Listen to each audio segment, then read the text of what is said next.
Le psaume 2 est un psaume royal et messianique d'une portée prophétique exceptionnelle.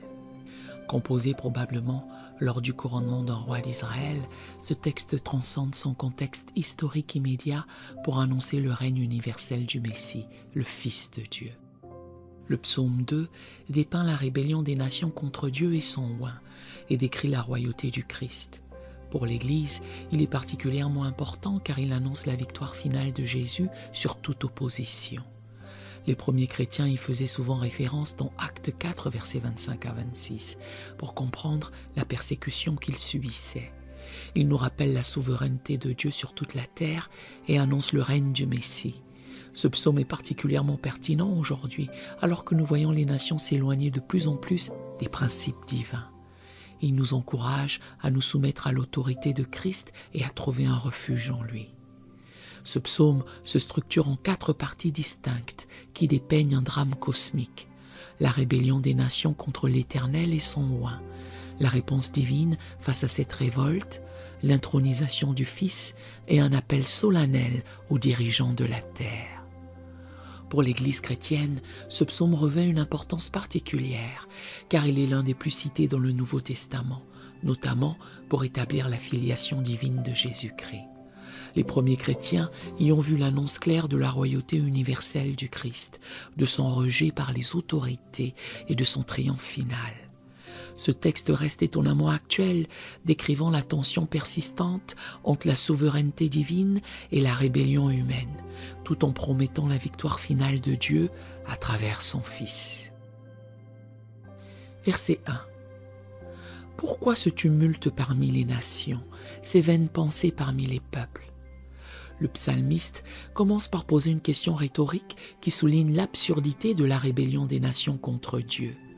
Malgré la grandeur et la puissance de Dieu, les peuples complotent en vain contre lui. Ce verset nous rappelle que toute tentative de s'opposer à la volonté divine est vouée à l'échec. Aujourd'hui, nous voyons des nations et des systèmes se soulever contre les principes bibliques, mais ce verset nous rassure que ces révoltes sont sans issue. Verset 2. Pourquoi les rois de la terre se soulèvent-ils et les princes se liguent-ils avec eux contre l'Éternel et contre son oint? Ce verset décrit l'alliance des dirigeants terrestres contre Dieu et son oint, qui est une prophétie de rejet de Jésus-Christ par les autorités de son époque et par le monde d'aujourd'hui. Cette opposition au règne de Christ continue dans le cœur des hommes qui refusent de se soumettre à son autorité. Mais Dieu, dans sa souveraineté, voit et juge tout cela. Verset 3. Brisons leurs liens, délivrons-nous de leurs chaînes. Les hommes cherchent à se libérer des contraintes divines, considérant la loi de Dieu comme un fardeau. Pourtant, les commandements de Dieu sont pour notre bien et notre protection. Ce verset reflète l'esprit d'indépendance et de rébellion de l'humanité qui souhaite vivre sans la contrainte morale divine, ignorant que la vraie liberté se trouve dans l'obéissance à Dieu. Ce passage décrit la rébellion humaine contre Dieu, toujours d'actualité. L'Église fait face à une opposition croissante dans de nombreux pays. Mais comme les premiers chrétiens, nous pouvons voir ces résistances comme le signe que nous appartenons vraiment à Christ.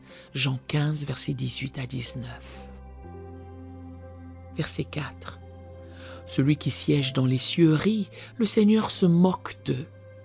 La réponse de Dieu à la rébellion des hommes est d'une tranquillité absolue. Il siège dans les cieux, au-dessus des intrigues humaines, et rit de leur tentative dérisoire de s'opposer à son règne.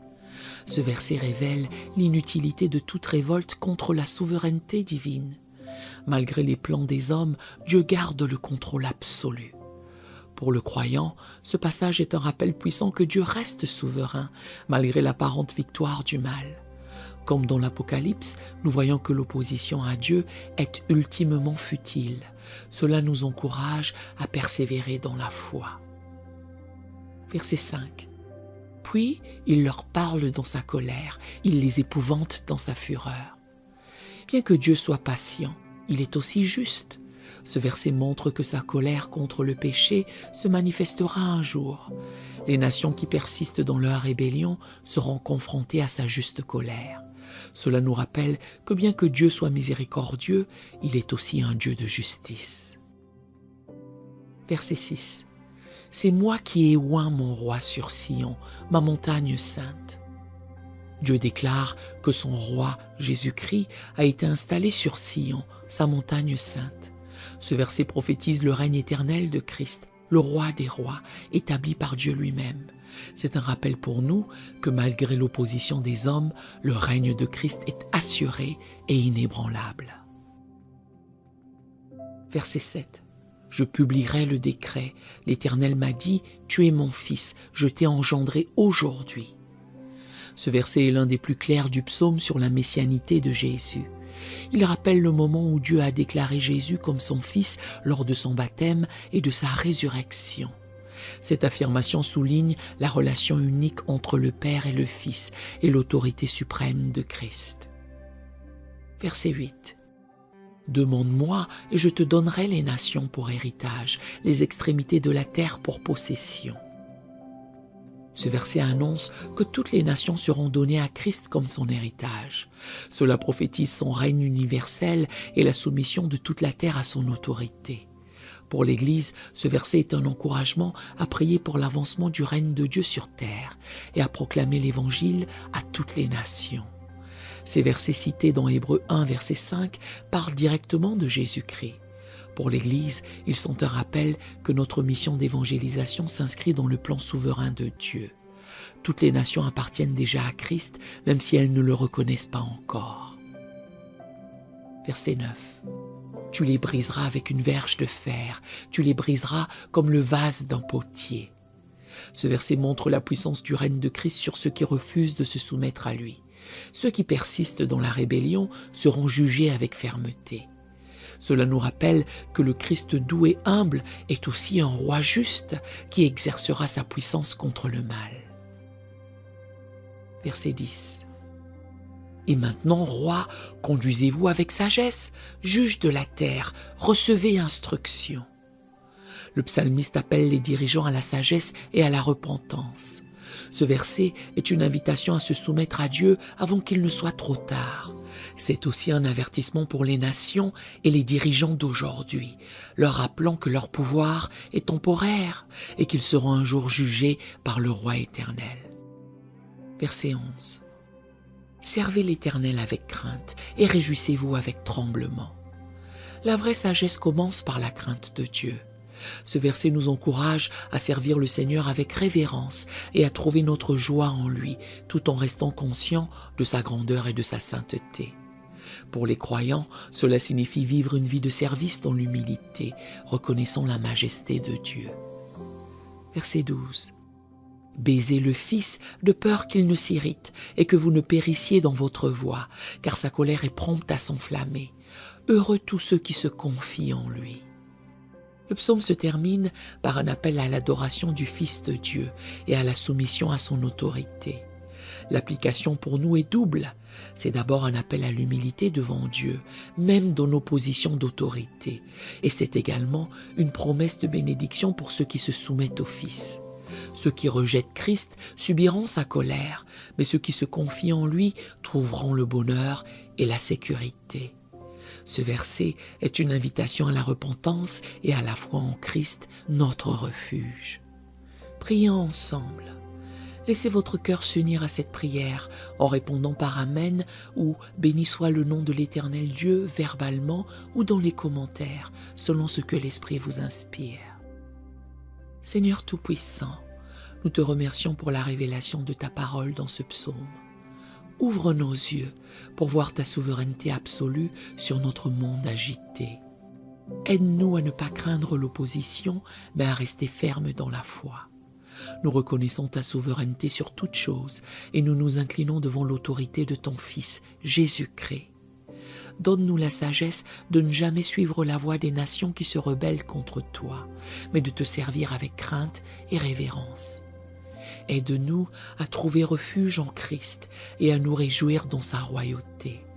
Que nos cœurs soient toujours soumis à sa volonté et que nous proclamions son règne à travers nos vies et nos actions. Donne-nous le courage de témoigner de ton règne, même face à la résistance. Rappelle-nous que tu as vaincu le monde. Guide chaque personne qui médite ce psaume.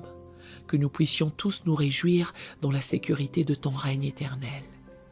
Nous te prions pour les nations, Seigneur, que ton Esprit Saint touche les cœurs des dirigeants et des peuples pour qu'ils se tournent vers toi.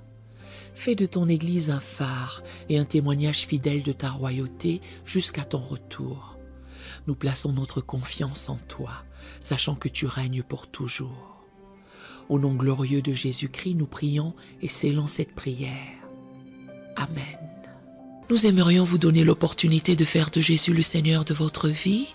Voulez-vous bien prier avec moi? Dites, Seigneur Jésus, je me repens de mes péchés. Viens dans mon cœur. Je fais de toi mon Seigneur et Sauveur. Et merci, Seigneur, pour le baptême du Saint-Esprit en moi. Dans le nom de Jésus. Par cette simple prière, nous croyons que le Saint-Esprit vous conduit sur le chemin de la nouvelle naissance. Allez dans une bonne église dont le fondement est la parole de Dieu, passez par les eaux du baptême et donnez à Dieu la première place. Nous espérons de tout cœur que ce message vous encouragera. Si vous connaissez quelqu'un qui puisse être encouragé, s'il vous plaît, envoyez-le lui pour nous aider à atteindre plus de gens et à propager l'Évangile. Édifions le corps de Christ ensemble. Appuyez sur la cloche des notifications et merci infiniment de nous soutenir en vous abonnant à notre chaîne. N'hésitez pas à laisser vos requêtes de prière dans la section des commentaires. Sachez que même si vous ne voyez pas de réponse à votre requête, que ce soit sur YouTube, email, Facebook ou sur Messenger, nous avons prié pour vous. Nous invitons humblement le corps de Christ à soutenir chaque requête en écrivant une prière dans la section commentaires. Tenez-vous ferme dans la foi avec nous pendant que nous prions. Que la grâce et la paix du Seigneur Jésus-Christ soient avec vous tous et qu'il vous bénisse merveilleusement.